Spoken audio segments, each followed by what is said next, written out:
મારી hair transplant જર્નીને at least હાલમાં 10 દિવસ જેવું થયું છે ને સર્જરીથી લઈને અત્યાર સુધી તમે જોઈને કહી નહીં શકો કે હેર ટ્રાન્સપ્લાન્ટ થયું છે, એ પ્રમાણેનું કામ થયું છે. પ્લસ સર્જરી થઈ, સેકન્ડ ડે મને બોલાવ્યો ડ્રેસિંગ માટે, ત્યારબાદ 7 દિવસ જેવું થયું. ત્યારબાદ મને પાછો ફોલોઅપ માટે ફોન આવ્યો હેરની વોશિંગ માટે. ડૉક્ટરનું અહીંયા ફોલોઅપ એટલું, સ્ટાફનું ફોલોઅપ એટલું સારું હતું કે ડેલી મને અપડેટ, મેસેજ, કોલથી મને ઇન્ફોર્મ કરવામાં આવે કે આજે શું કરવાનું છે અને ક્યારે તમારે ક્લિનિક પર આવવાનું છે. વોશ થયા પછી મને વોશની એ પ્રમાણે વોશ કરવાનું, ઘરે ગયા પછી એ બધી વસ્તુ મને સમજાવી. હાલમાં મને 10 દિવસ જેવું થયું છે. સર્જરી પહેલાં, સર્જરી દરમિયાન, સર્જરી પછી ને હાલમાં કોઈ એવું કહી નહીં શકે કે મારી સર્જરી થઈ છે. એટલે all thanks to doctor Pankaj અને એમની ટીમ. બીજું ક્લિનિકનો સ્ટાફ અને બાકીના જે બેક ઓફિસવાળા પર્સન છે, ડેલી મને અપડેટ મેસેજ થ્રુ કરતા હોય છે. કોઈ પણ દવા કે પછી વોશ કરવાનું હોય કે મારે ટેબ્લેટ લેવાની હોય તો મને એ બધી ડિટેલ ઇન્ફોર્મ મેસેજ થ્રુ અને કોલ થ્રુ કરતા હોય છે. એટલે હું ખરેખર ખુશ છું. તમે પણ જો હેર ટ્રાન્સપ્લાન્ટ કરાવવાનું ઈચ્છતા હોય ને ડરતા હોય તો મને જોઈને તમે કરી પણ શકો છો હેર ટ્રાન્સપ્લાન્ટ. હું કરી શકું છું તો તમે પણ કરી શકો છો.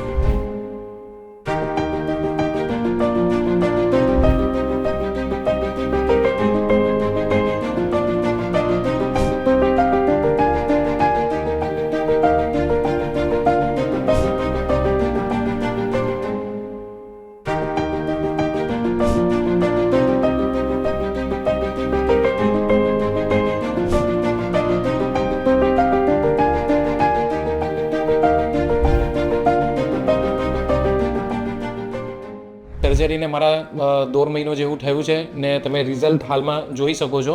સર્જરી પછી મારું રૂટીન તમને કહું તો પાછળ જેમાં ડોનર એરિયા હતો ત્યાં મને થોડું ઘણું સ્વેલિંગના લીધે થોડી ફોલ્લી થતી હતી, પણ ડૉક્ટરે ટ્રીટમેન્ટ એટલે કે મલમ ને એવું કંઈક એનાથી મને સોલ્વ થઈ ગયું છે. અને સવાર અને સાંજ મલ્ટીવિટામિન્સ અને થોડું મિનોક્સી ઓઇલ સવારે અને સાંજે લગાવ્યા બાદ રિઝલ્ટ કંઈક તમને આવું હશે ને બીજું કે કોઈ આડઅસર એવું છે નહીં.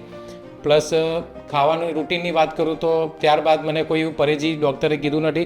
રૂટીન જે પ્રમાણે આપણે ખાતા પીતા હોઈએ એ પ્રમાણે રહેવાનું છે.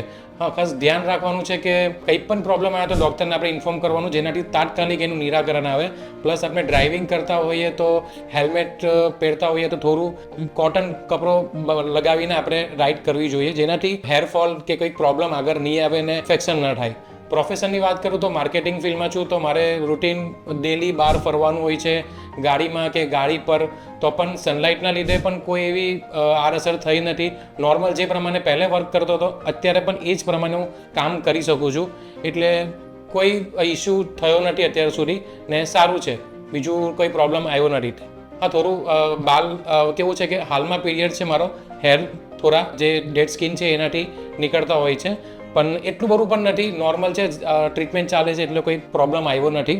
આ વસ્તુ જોયા પછી એવું નથી કહેતા કે હેર ટ્રાન્સપ્લાન્ટ કરાવ્યું છે. શેડિંગ ફેસ હાલમાં મારો રનિંગ છે. હવે હાલમાં ઇન ફ્યુચર મારું રિઝલ્ટ કેવું આવે છે તો એના માટે બસ બન્યા રહો. Thank you.